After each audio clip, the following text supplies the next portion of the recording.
sat in the small medical office and stared at the doctor with disbelief. The ship's physician, a short with 4 arms, held up a tablet showing his psychological evaluation results. "Mandatory shore leave," the doctor repeated. 14 days minimum. You have not taken rest in 3 years, mister. Your stress hormones are dangerous. Your sleep cycles are broken. If you do not rest, I will remove you from active duty permanently. Wanted to argue. He wanted to say that he was fine, that he did not need rest, that his work was the only thing keeping him sane. But he knew the doctor had the authority to ground him. So he simply nodded and accepted the travel documents. 2 days later, he found himself on a transport shuttle heading to Seven, a resort moon famous across the galaxy for its warm oceans and endless beaches. Rich diplomats and tired soldiers came here to forget their problems. Did not want to forget anything. He just wanted to survive the next 2 weeks and return to his job. He was 34 years old. His black hair was cut short in military style. His face carried a thin scar from his left eyebrow to his cheek, a gift from the Terran border wars 7 years ago. He had been Special Forces then, part of a unit that went into impossible situations and somehow came back alive. Most of them, anyway, still remembered the faces of those who did not return. He saw them in his dreams almost every night. After the war ended, he could not return to normal life on Earth. Civilian jobs felt meaningless, so he took work as a security consultant on diplomatic vessels, traveling between star systems and protecting people who never knew they were in danger. It was lonely work, but preferred it that way. Loneliness was safe. Loneliness meant no one else could die because of his mistakes. For the past 2 years, he had served aboard the Endless Dawn, a diplomatic vessel commanded by a female named. Commander of House was tall and elegant, with pale blue skin that seemed to glow faintly in dim light. Her hair was silver white, always pulled back in a tight military style. Her eyes were the color of deep space, dark and full of distant stars. They were known throughout the galaxy as cold and professional. They built their entire culture around discipline and emotional control. Showing feelings was considered weakness among them. Commander was a perfect example of her species. In 2 years of service, had never seen her smile. He had never heard her laugh. She acknowledged his work with brief nods and short words of approval, nothing more. And yet respected her more than any commanding officer he had ever served. She was fair. She was intelligent. She made hard decisions without hesitation and took responsibility for the consequences. He had watched her negotiate with hostile aliens, calm frightened diplomats, and manage crisis situations with perfect composure. She was, in his professional opinion, an exceptional leader. He also found her deeply intimidating. Something about her presence made him feel like a young soldier again, nervous and eager to prove himself. He did not understand why. He had faced enemy fire without fear. He had killed in combat and watched friends die. But one cool glance from Commander could make his heart beat faster. He tried not to think about that as the shuttle descended towards Seven. The resort moon was beautiful. Blue-green oceans covered most of its surface, dotted with thousands of small islands. The main resort complex was a sprawling collection of buildings made from white stone and glass, filled with tourists from dozens of species. Checked into his assigned room, dropped his bag on the bed, and immediately began planning his escape. He did not want to spend 2 weeks surrounded by happy vacationers. He did not want to sit by pools and drink colorful beverages and pretend to relax. He needed solitude. He needed quiet. So he accessed the moon's geographic database and searched for remote locations. He found what he was looking for on the far side of the moon, a stretch of coastline marked as undeveloped with no resorts, no tourists, and no scheduled activities. Just empty beaches and rocky cliffs and the endless sound of waves. Perfect. The next morning, he rented a small transport vehicle and flew 200 kilometers to the remote coast. He landed on a cliff overlooking a beautiful cove with crystal clear water and white sand. There was no one else in sight. The only sounds were the wind and the ocean and the calls of strange alien birds. Set up a small camp near the cliff's edge. He had brought basic supplies, food, water, a portable shelter, and fishing equipment. Fishing had been his father's hobby back on Earth in the coastal waters of Korea. Had learned as a boy, sitting beside his father in a small boat, waiting patiently for something to bite. His father had been dead for 15 years now, killed in an industrial accident. But whenever held a fishing rod, he felt connected to those peaceful memories. He spent the first day exploring the coastline. The rocks were covered with strange purple plants that smelled like salt and honey, small creatures with too many legs away from his footsteps. The water was warm and perfectly clear, and he could see colorful fish swimming in the shallows. For the first time in months, he felt something close to peace. That night he sat by a small fire and watched the stars appear in the alien sky. 3 moons rose over the horizon, each a different color. The largest was pale gold. The second was deep red. The third was blue-white and seemed to pulse with inner light. Thought about Commander. He wondered what she did during her off-duty hours. Did she take vacations? Did she have family waiting somewhere? Did she ever feel lonely? He shook his head and pushed the thoughts away. She was his commanding officer. Whatever he felt was inappropriate and unprofessional. Besides, she had never shown any interest in him beyond his job performance. To her, he was just another member of her crew, nothing more. He went asleep that night listening to the waves, not knowing that his life was about to change forever. Not knowing that tomorrow morning, he would walk around those rocks and see something that would shatter every wall he had built around his heart. The universe, it seemed, had a sense of humor and was about to become the punchline. The morning sun was barely above the horizon when woke. The air was cool and fresh, carrying the smell of salt water and unknown flowers. He lay in his shelter for a few minutes, listening to the waves, enjoying the rare feeling of having nowhere to be and nothing to do.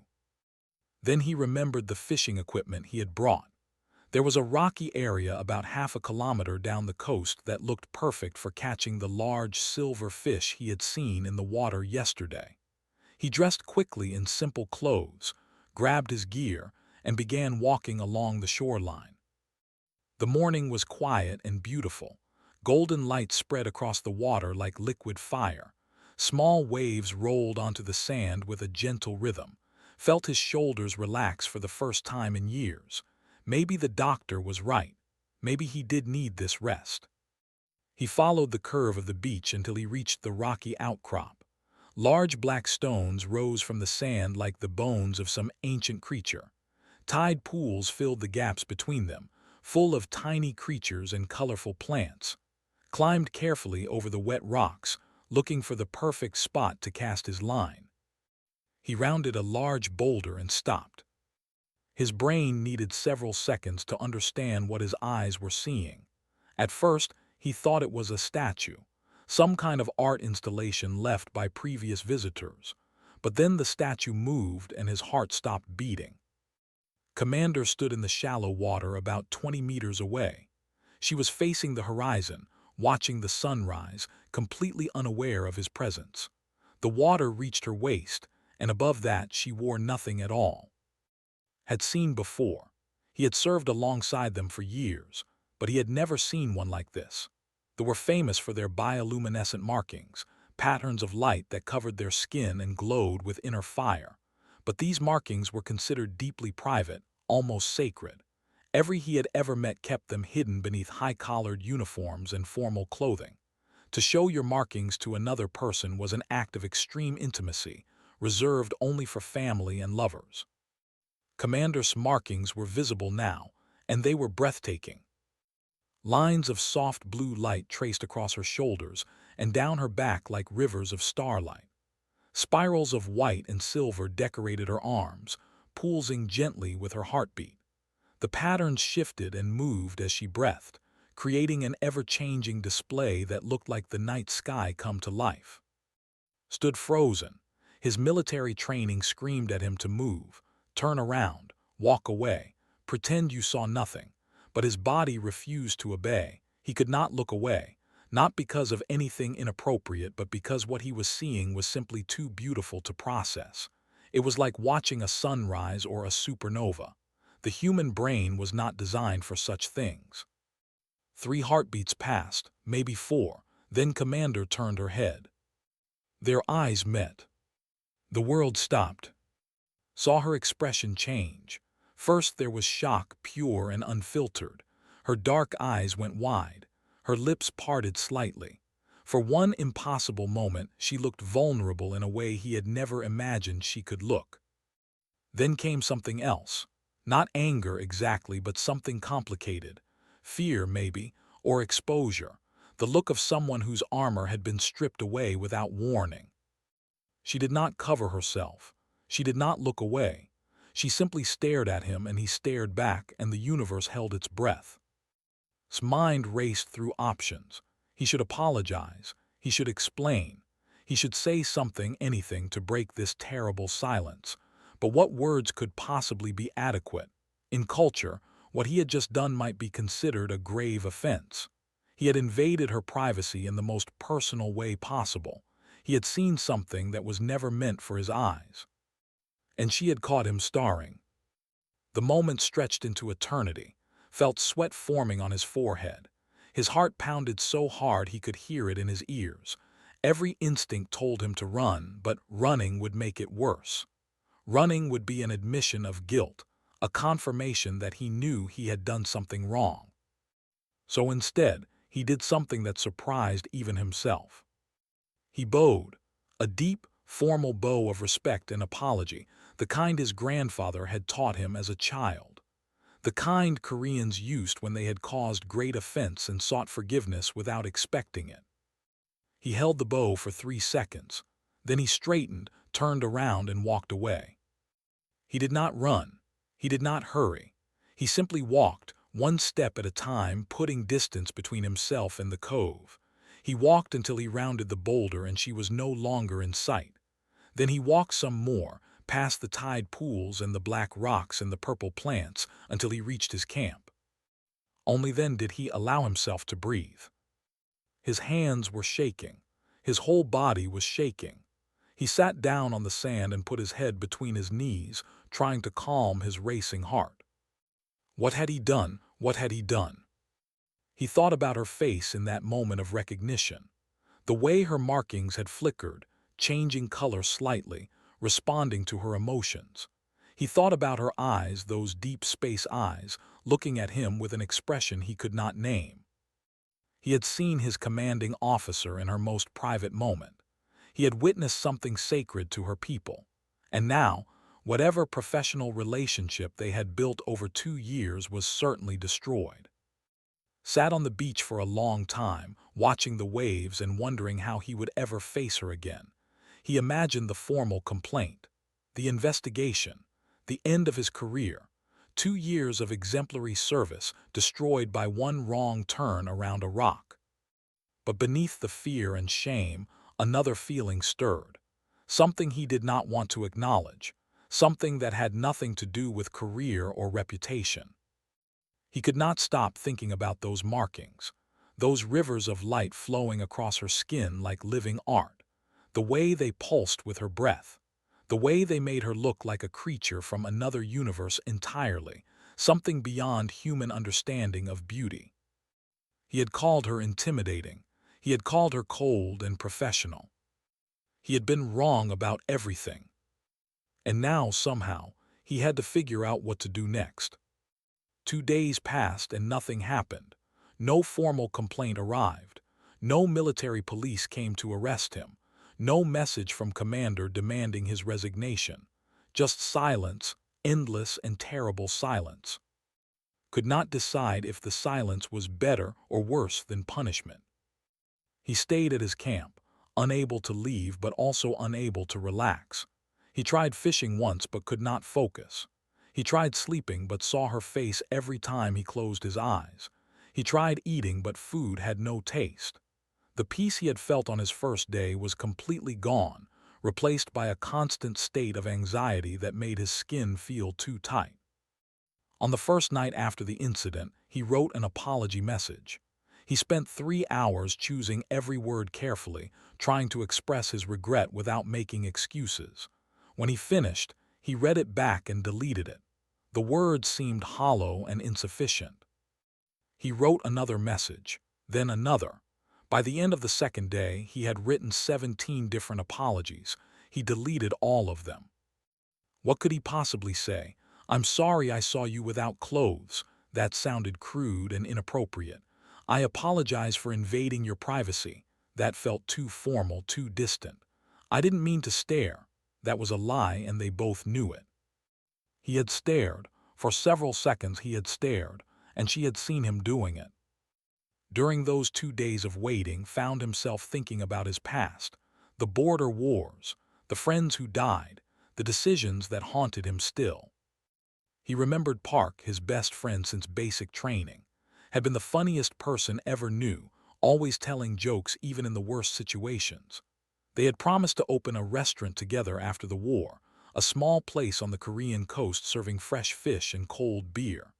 Died on a planet called Five, killed by enemy fire while dragging a wounded soldier to safety. Had been 50 meters away, pinned down behind cover, unable to help. He remembered the medic who kept their unit alive through impossible odds.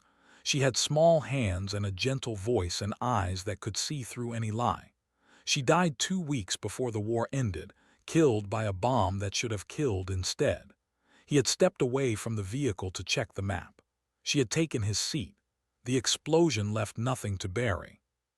He remembered Captain I.M., their commanding officer, the man who taught everything about leadership and sacrifice. Survived the war but could not survive the peace. He took his own life 3 months after returning to Earth. His note said he was tired of seeing their faces in his dreams. Understood that feeling. He saw their faces too. Every night they came to him. Sometimes they were angry. Sometimes they were sad. Sometimes they just looked at him with silent accusation. "Why did you survive when we died?" He had never found a good answer to that question. After the war, built walls around his heart. He kept people at a distance. He did not make friends. He did not form connections. If you did not care about anyone, you could not be hurt when they were taken from you. It was a lonely way to live, but it was safe. Commander had somehow slipped through those walls without him noticing. Not as a friend, not as anything romantic, but as someone he admired. Someone whose opinion mattered to him. Someone he wanted to impress. And now he had ruined everything. On the third morning, found a note under the door of his portable shelter. He stared at it for a long moment before picking it up. The paper was thick and expensive, the kind used for formal communications. The writing was in script, elegant characters that flowed like water. He scanned it with his translator device.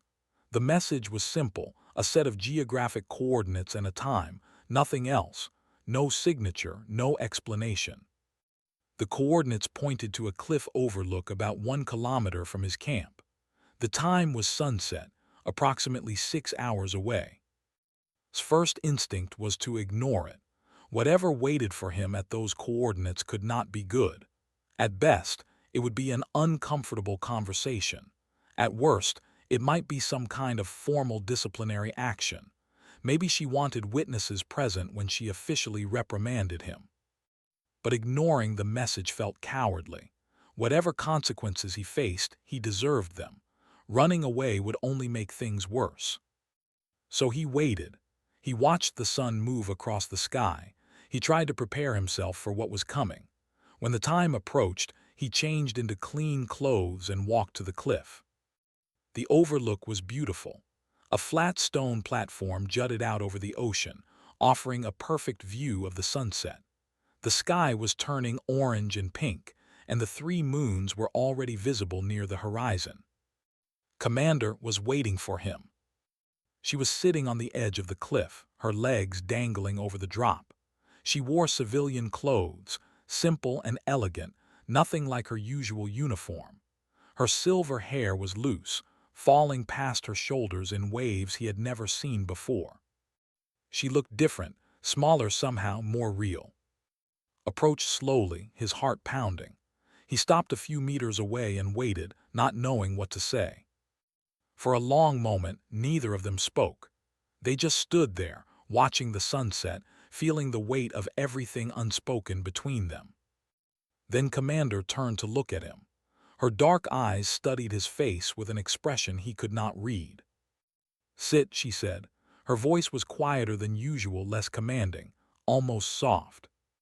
Sat beside her on the cliff's edge. The ocean crashed against the rocks far below. The wind carried the smell of salt and flowers. "You did not file a complaint," said. "It was not a question." "No," replied. I thought you would." "I considered it." She paused. For approximately 30 seconds. Then I realized how ridiculous that would be. Blinked. This was not what he expected. "Among my people," continued, "to have your markings seen by another is a grave matter. It is like having your soul exposed. Most would react with anger, with shame, with demands for punishment." She turned to face him fully. "But you did something unexpected. You bowed. You showed respect. And then you walked away without a word." Her eyes searched his face. "Why?" Thought about the question carefully before answering. "Because it was the only thing I could think to do. I had invaded your privacy. I had seen something I was not meant to see. The least I could do was give you back the power to decide what happened next." Was silent for a long moment. When she spoke again, her voice was barely above a whisper. "That is the most human thing anyone has ever done for me." And in that moment, sitting on the edge of a cliff on an alien moon, watching the sunset paint the sky in impossible colors, realized that his life would never be the same. The sunset faded into darkness, but neither of them moved from the cliff. The 3 moons rose higher in the sky, casting silver and gold light across the water. Somewhere in the distance, alien birds sang their night songs. Was the first to break the silence. "I have commanded the endless dawn for 6 years," she said, her eyes fixed on the horizon. "In that time I have served with hundreds of crew members from dozens of species. Humans, even a few. I have learned their customs. I have studied their behaviors. I have tried to understand what makes each species unique." She paused, gathering her thoughts. "Do you know what I have learned about humans?" He shook his head slowly. "I would be interested to hear." "You are impossible to predict." A small smile touched her lips, so brief he almost missed it. "Other species follow patterns. They are logical, they are aggressive, they are disciplined, but humans break every rule. You fight wars with terrible violence, then weep over the death of a single animal. You build weapons that can destroy planets, then write poetry about flowers. You are capable of great cruelty and great kindness, sometimes in the same moment." She turned to look at him. "I have reviewed your service record many times. Did you know that?" Felt his face warm. "No, Commander, I did not." "Please, we are not on the ship. Call me." The use of her name felt strange on his tongue, like speaking a word from a foreign language. "I did not know you had reviewed my record." 17 times, she said. "I know about your unit in the border wars. I know about the battles you fought. I know about the soldiers you lost. Park, Captain I am." Hearing their names spoken aloud was like being struck. His breath caught in his throat. "I know about the commendations you received," continued. "The medals you refused to accept. The promotion to officer rank that you turned down 3 times. I know that you requested transfer to diplomatic security because you wanted to protect people instead of kill them." She reached out and touched his hand. Her skin was cool and smooth, and he could feel a faint vibration beneath it, like a heartbeat made of electricity. "I requested you specifically for my ship. I saw something in your file that reminded me of myself. A person carrying too much weight. A person using duty as armor because the alternative is falling apart." Stared at her hand on his. He could see the faint glow of her markings beneath her sleeve, pulsing softly with her emotions. "I did not think you noticed me at all," he admitted. "You always seemed so distant, so professional." That is the way. We hide everything behind walls of discipline. We are taught from childhood that emotions are dangerous, that vulnerability is weakness, that to let someone see your true self is the greatest risk you can take. She pulled her hand back and felt the absence like a physical loss. "That is why I came to this beach," said. "This place specifically, far from the resorts, far from anyone who might recognize me. I don't understand." She took a deep breath, and for a moment she looked not like a commander but like a tired woman carrying too many burdens. "The ocean is sacred to my people. Ours is covered with water and our oldest traditions involve the sea. When it is overwhelmed with emotion, we go to the water. We bear our markings to the waves. We let the ocean see what we cannot show to any living being." Her voice grew quieter. "I have been numb for 6 years. I have felt nothing but duty and responsibility. My emotions have been locked away for so long that I was afraid they had died completely. I came here to find out if I could still feel anything at all." She looked at him with eyes that held too much pain. "And then you appeared. You saw me at my most vulnerable moment, my most honest moment, the first time in 6 years that I let myself feel anything." Did not know what to say. Words seemed inadequate for the weight of what she was sharing. "I expected you to react the way most species would," continued. "With shock, with disgust, with demands for explanation. Instead, you bowed, you showed respect, and you walked away, giving me the choice of what to do next." She reached up and touched his face, her cool fingers resting against his cheek. "That is what sets humans apart, not your strength, not your technology, not your numbers or your aggression. It is your capacity to recognize another being's dignity even in moments of vulnerability. Your ability to give someone else their power back when you could easily take it away." Felt tears forming in his eyes. He had not cried in 7 years, not since funeral.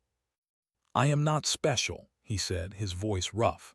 "I am just a soldier who survived when better people died. I carry their ghosts with me every day. I see their faces every night. I do not deserve respect or admiration." "Perhaps not," said.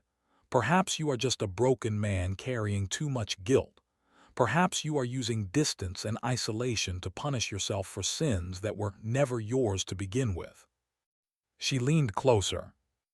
"But perhaps that is exactly why you understood what I needed, because you know what it is like to be exposed, to be vulnerable, to have your armor stripped away and your wounds laid bare."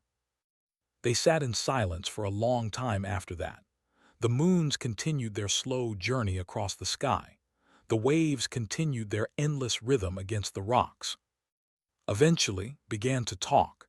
He told her about's jokes and's gentle hands and's final letter. He told her about the nightmares and the guilt and the feeling of being a ghost among the living.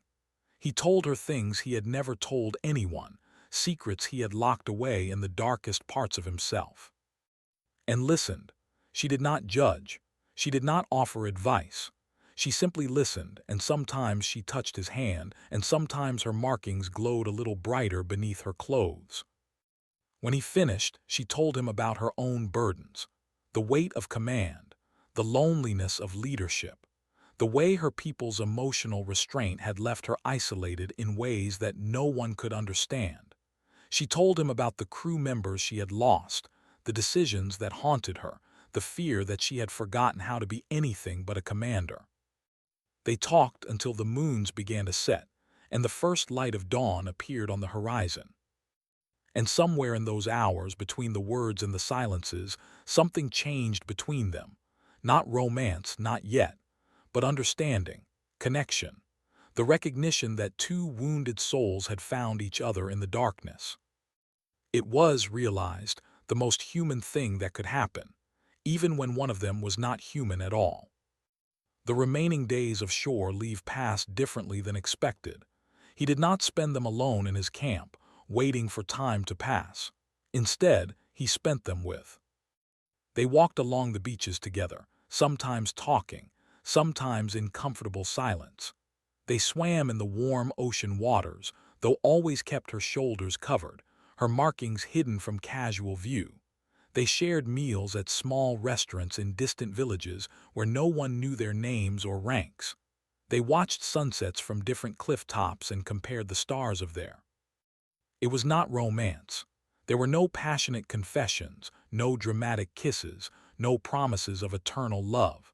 They both understood that such things were not possible, at least not yet. She was his commanding officer. He was her subordinate. The rules that governed their professional relationship could not simply be ignored.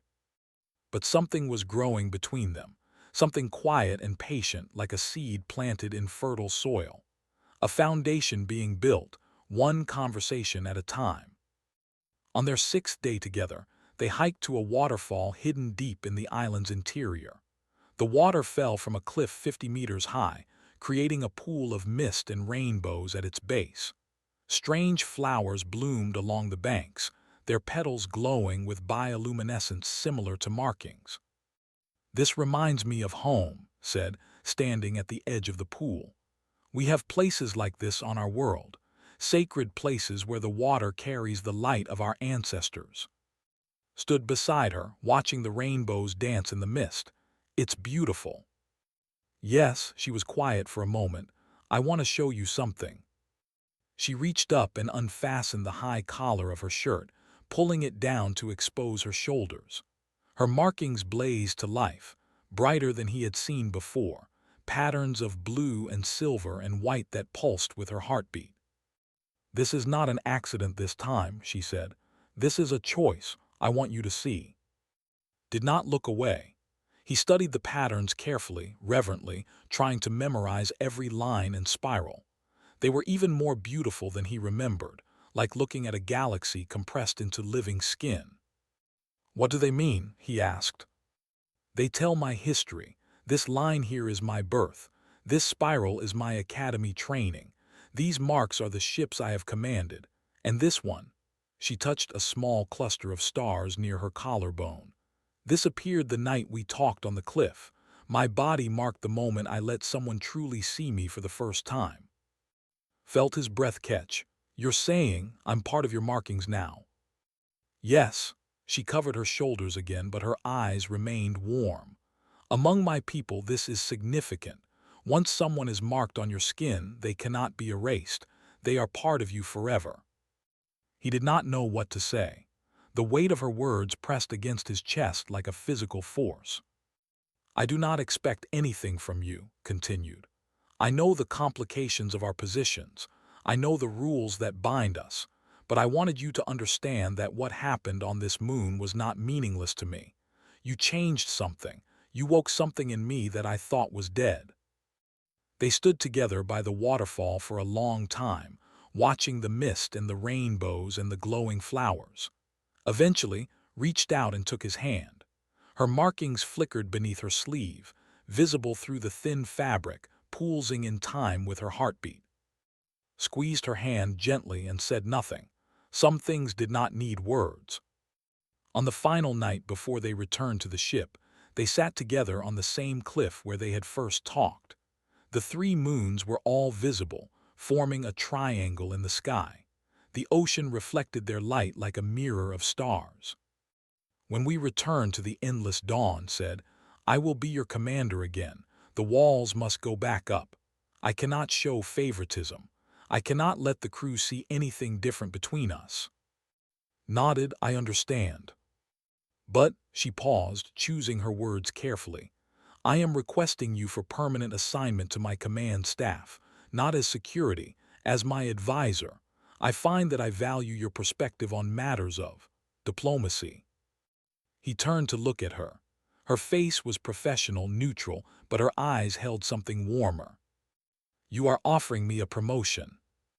"I am offering you a reason to stay close." The corner of her mouth twitched. "The promotion is simply a convenient excuse." Despite everything, smiled. It was the first real smile he had felt in years. "I accept," he said. "The promotion, I mean the other thing, that was never in question." They sat together until the shuttle arrived to take them back to the resort. As they stood to leave, touched his arm lightly. "Thank you," she said, "for the bow, for the silence, for the conversations, for everything." Bowed again, the same formal bow he had given her that first morning. "Thank you for giving me something to look forward to." The shuttle ride back to the resort was quiet. The transport to the endless dawn was quieter still. By the time they boarded, the ship had transformed back into Commander of House. Her hair was pulled tight. Her uniform collar was high. Her expression was cold and professional. She acknowledged with a brief nod as he stepped onto the bridge. "Mister, I trust your shore leave was restful." "Yes, Commander," he replied, his voice carefully neutral. "Very restful." She turned away to review reports with her first officer, every inch the distant leader he had always known. Nothing in her manner suggested anything had changed. But as the ship prepared for departure, noticed something. Had taken the seat beside his station rather than her usual position at the center of the bridge. It was a small change, easily overlooked. Just a commander who wanted a different view of the tactical displays. But knew better. As the endless dawn jumped to hyperspace, he caught her reflection in the viewport. For just a moment, he saw a faint glow beneath her collar, her markings pulsing once with soft blue light before fading back into darkness. She did not look at him. She did not need to. Some things he was learning did not need to be seen to be known. The ship carried them forward into the endless dark, toward new missions and new challenges and futures neither of them could predict. But for the first time in 7 years, did not feel like a ghost among the living. He felt like a man who had finally found something worth fighting for. And somewhere in the captain's chair, hiding behind walls of discipline and duty, Commander of House felt exactly the same way. The stars stretched around them like possibilities waiting to be explored. And in the quiet spaces between duty and longing, between professionalism and hope, a new constellation was being born. One marked on alien skin. One carried in a human heart. Together,